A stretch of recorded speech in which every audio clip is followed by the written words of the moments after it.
Thank you very much. Really is my favorite name, rapper or non-rapper. So I appreciate the intro. And I know it's been a long day. Hopefully, this is something that will be useful. And what I'm going to focus on today, I've built a number of companies over the years, had lots of highs, lots of low lows, and this is what happens when you do and when you don't focus on your why. So initially, I built a company right down the street out of my apartment here. And it was a little music company. We didn't really know what we were doing at first, but ended up bringing it to over $10 million in annual revenue. And after running it for 4 years, I then sold part of it to Coca-Cola. And after running it for an additional 4 years after that, I ended up selling my control of the company to private investors, and then I basically got fired. So my why that I woke up for so many years since I was young was all of a sudden just gone. And I truly just lost my identity as a human. And I struggled a lot. I eventually found my why again. And now my new company has just been valued this week at almost $100 million and is on pace to be $1 billion company in just a few years. So how did it happen? And it just comes down to leveraging your why and making sure that you're staying focused on it to build value for yourself and for others. And how it all began, I'm just going to tell a quick story of finding it and then being able to leverage it. Was obviously, like everybody here, I was very into music when I was young, very into art, but not like everybody else necessarily that I knew. I didn't necessarily love listening to all of the songs, but I completely became obsessed with the idea of creation, the idea of building a song and that talent. And I couldn't get my head around why one person could have a guitar with 6 strings and I could have the exact same guitar with the exact same strings, but yet they were just so much better than everybody else. And I don't know if you guys have seen Daniel Crane play the drums before. I have, and I've studied percussion. And there are just people, when they get up there, they're just that much better. And a freestyle rapper, same access to the English language that I have, but they're able to create these unbelievable stories so quickly and in beautiful poetry. So I became completely overwhelmed with that. And since I was 6, I'd always studied music. I played multiple instruments, but I always told people that I was going to be in the business of music. One was just because I had the self-awareness that people were much better than I was. And 2 is because I really wasn't that into the songs again. I was just into the individuals in that process. So being in bands all my life, it was cool. Then my early sophomore year in high school, something very interesting happened, and I got kicked out of my private, small, well-to-do school. And the next day, legitimately the next day, I was placed in an inner city Chicago public school. And I went from a class total of 60 kids to over 600 kids in my 10th grade from a very different background. And at the time, it was the school district of the Cabrini Green Housing Project. So just a totally different world. And a lot of friends from my previous school, they asked if I was scared and if I was going to try to transfer.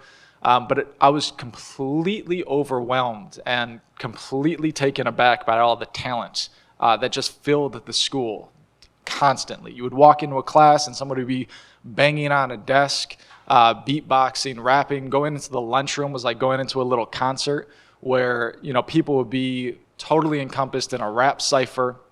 So I actually just loved it. And it wasn't long that I started inviting a bunch of these rappers, the best rappers in the school, to come over to my house and record with me. And they jumped at the opportunity, not because I had great production capabilities necessarily, but because I was the only one that had access to recording equipment. So this was still before recording software came downloaded, pre-downloaded on all of your computers, whether you want it or not. And before much time had passed, I became the go-to guy in the school for the best musicians and the rappers. And I was hosting recording sessions every day after school, eventually all day during school when we should have been in class. And then going into my junior year of high school, something really interesting started happening. And it was the best rappers just started disappearing. They were just leaving the school. And I'll never forget, in math class, a teacher got really angry at a student and she yelled at him. He hadn't turned in his homework in weeks. And he just responded by saying he really didn't care anything that she had to say, because in 2 weeks he was turning 16 and he was planning on dropping out of school. And I couldn't understand it. I came from a school that had like 100% graduation rate. So I wasn't really sure what was going on, and I realized that's where all the kids were disappearing to, and that's what was happening to a lot of these guys that I was working with, because when you're 16, you're legally able to drop out of high school. But my question was, why were so many kids dropping out? And what became clear is that they didn't see an opportunity for a significant future, definitely not one from education. And whether they were dropping out to, hang out or to get a 9-to-5 to help support their family, they didn't have much hope. And over, more artists started canceling, not showing, maybe because I was not the best producer, but it was really just because they didn't see a reason to continue. And no matter how talented they were, they couldn't comprehend how anybody important would ever hear their music, and more importantly, how they'd ever be able to support their family from their music. And so this incredible talent was going to waste. And right then is when I knew what my purpose in life really was. And from that moment, I was on a mission to help bring artists' work to life and help give them a platform for their talent to shine and to make a living from that art. So I started a record label to help these artists record and distribute their music, and I didn't have time for school myself, so I doubled up on class. I went to some night school. I skipped my junior year of high school. I graduated when I was 16 years old, just so I could focus on this platform.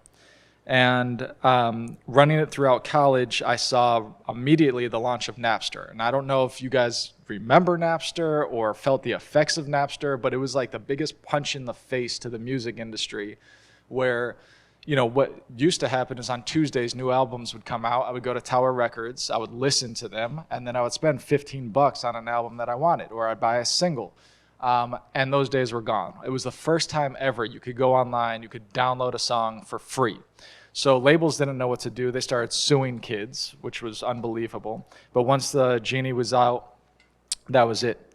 And what happened next is what a lot of people call luck, but for entrepreneurs, that's really constantly what you're building towards all the time.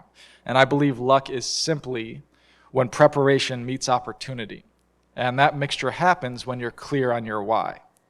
So by this time with Napster, I graduated college, and since free songs, Napster, I was looking for different ways to make artists money. So I started managing artists. And I had a show, actually, there's a bunch of people here that I used to manage in different bands along the way over the years. And I had a show at Subterranean, and a creative from Leo Burnett, he came up to me and he was like, hey, that last song, I'd like to use it in a Kellogg commercial. And I was like, what do you mean? He's like, well, like when you turn on the television, somebody's placing those songs in television and in commercials and in movies and in video games. So like, do you pay for that? And he said, yeah, of course we pay for that. And I was like, well, hell yeah, you could use our song. And I've got a bunch of other artists that you could use in commercials too.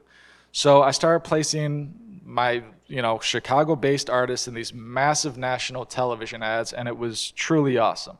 And one day I was at Leo Burnett. I placed a song in a McDonald's commercial. There was a big name rapper who was supposed to rap on the commercial.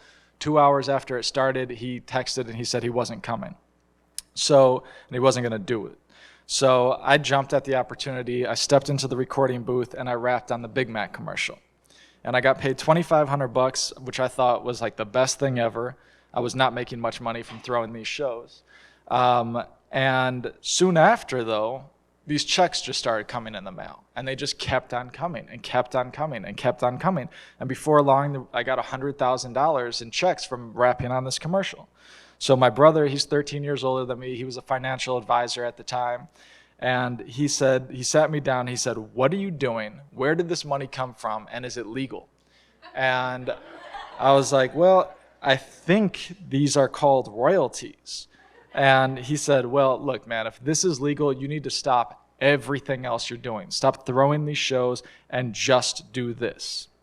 So we went into business together, my brother and I, and some of my best friends, and together we grew what became the largest platform in the world for pre-cleared music for commercial use. And we got a lot of attention, a lot of recognition for it. We were the first ever to do it. Now there's a lot of companies out there doing it, but it was great. And in a few short years, we became the largest supplier of music to Viacom and HBO and Showtime and Disney and McDonald's. And in 2011, I sold part of that company to Coca-Cola. We became their global music partner. And it wasn't just a great thing for me, but the thing that I was most proud of in my time was that we earned independent artists in their pocket over $15 million. And the great thing about that was these letters I would receive. Like the most impactful one to me when I really understood what we were doing was I got a letter from somebody who said that he had never had a stable living situation, but with the money that he earned from us, he was able to get himself an apartment and he got custody back of his kid.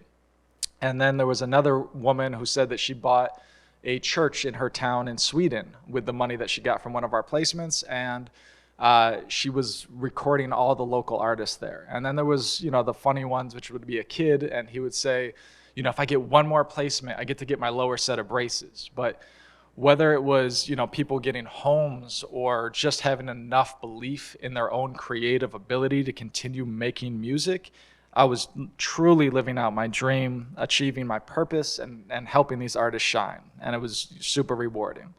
But as Biggie will tell you, with more money comes more problems. So following the partnership with Coca-Cola, we attracted a lot of private equity guys. And they wanted to invest in our company. And with their money, which we took, came more pressure to keep rising profits and revenue and focus on that profit over the artist. And I was still in my 20s, so I was easily distracted by the money. And the priorities of our company really started to shift. So when I was doing this investment deal with a private equity group, they wanted to bring in experienced professional management to help me continue to grow the company. So reluctantly, they started to replace my brother, my best friends, the people who started the company with me and who helped us get it to this, massive place where they became interested in it. And I was told that the people who take a company from idea to 10 million are not the people who take a company from 10 million to 100 million. And I will tell you, that's complete bullshit. Because if you could have an idea and figure out how to make any money with it, you could figure out how to keep on growing that money. Like just making any money off of an idea is the hardest part. And then figuring out how to make it more profitable and keep expanding it is just, it's easier than you would think.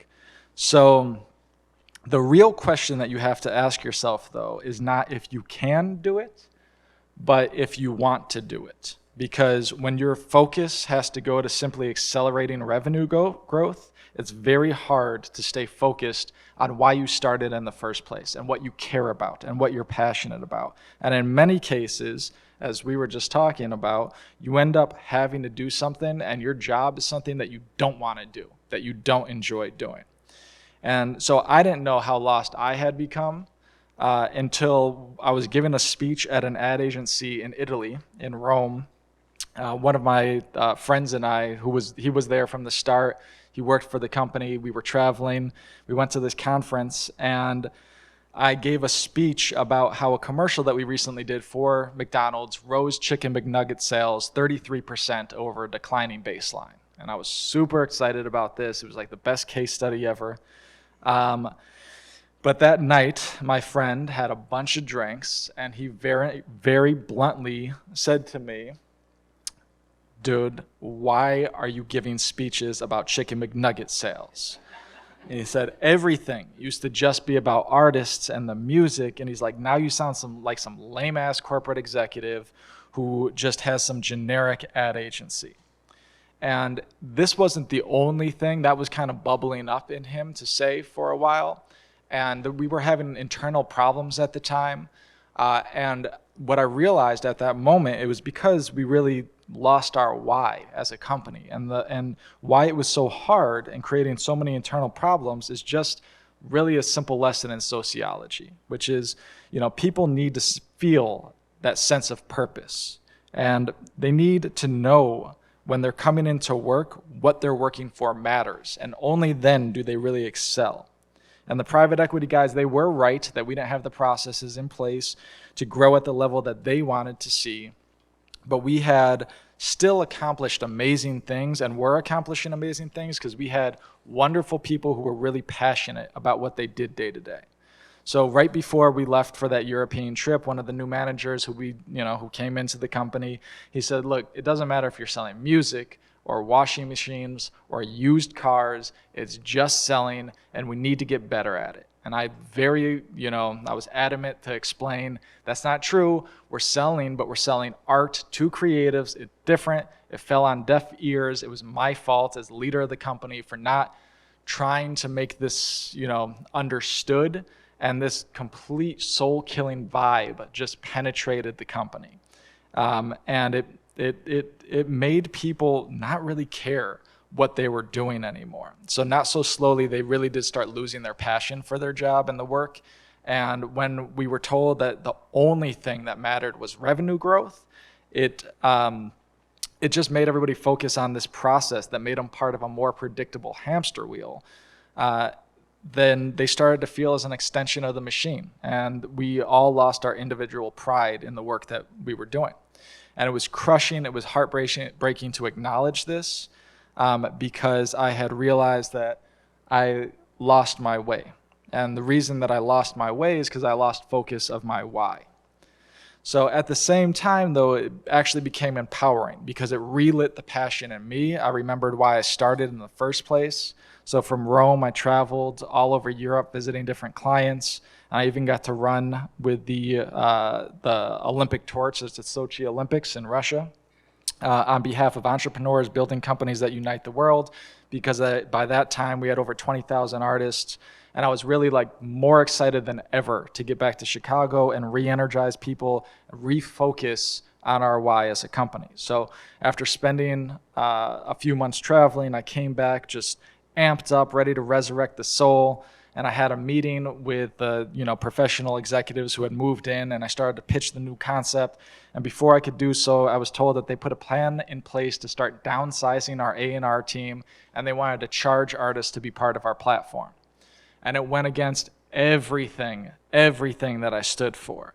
So I very aggressively disagreed, and it was the first time I was told if I don't play ball, I knew where the door was. So here's the thing. They weren't necessarily wrong. These are smart people who came in. And they just wanted to charge $20 a month. These artists were making a lot of money. It makes sense. $20 a month times 20,000, that's an extra $400,000 a month. We would have made an extra $4.8 million a year with no effort. It makes sense. But I wasn't mature enough to really handle that balance of, nor did I, have a board to guide and say there's a room for Chicken McNugget sales focus and there's room for artists and to support them and do all of those things that you really want to do. So I didn't know what to do. I fought, and I was very harshly told what it means when you sell control of the company and that I no longer was in charge. So very long, very depressing story short, we sadly agreed to split ways. In the following months, I honestly found it very hard to leave the house. I struggled deeply. At that point, that's all I knew. I had no separation between my ego, which was the title, and me as an individual, and I completely lost my identity. I had been running the company for 8 years since I was in my early 20s. I had no side hustle. I had nothing else in my life. I didn't even have a personal email. There was literally, it was, I made good money through my exit and all of that, but I felt like I lost everything.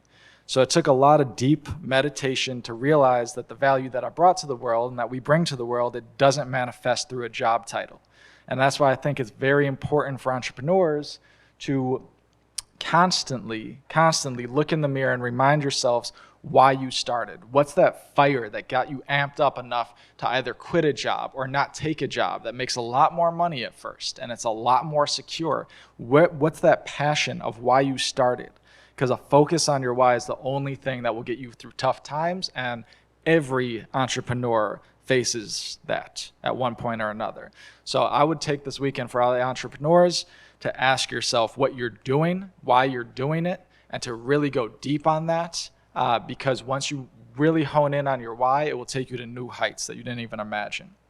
So over the next few years, I watched that experienced executive team, unfortunately, kind of destroy the business slowly. The revenue continued to drop, clients continued to be lost, artists continued to leave the platform, because you could have all the formulas in the world for success, but if you don't have a team that cares why they're going into work, you're going to lose the battle.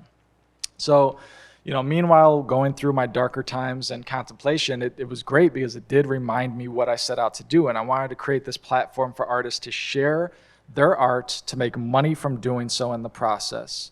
And my original board liked what I was trying to do with the Desire Company, because I realized that musicians weren't the only creators that were underappreciated and underserviced. So there's professional athletes, there's painters, craftsmen, stylists, all who have this incredible talent that brands can benefit from partnering with. And here's the thing about brand partnerships. People would think about it initially as selling out. It's the greatest thing in the world. I believe it is the best thing for artists of all kinds. You think about, I loved working with Coca-Cola. 3 billion with a B people hold a Coca-Cola product every single day. We had artists that we were working with, they didn't have 3 listeners on Spotify in a day. So if you're able to take those artists and partner them with the distribution that to reach 3 billion people a day, those artists are going to gain a lot of fans and they're going to make a lot of money from doing so.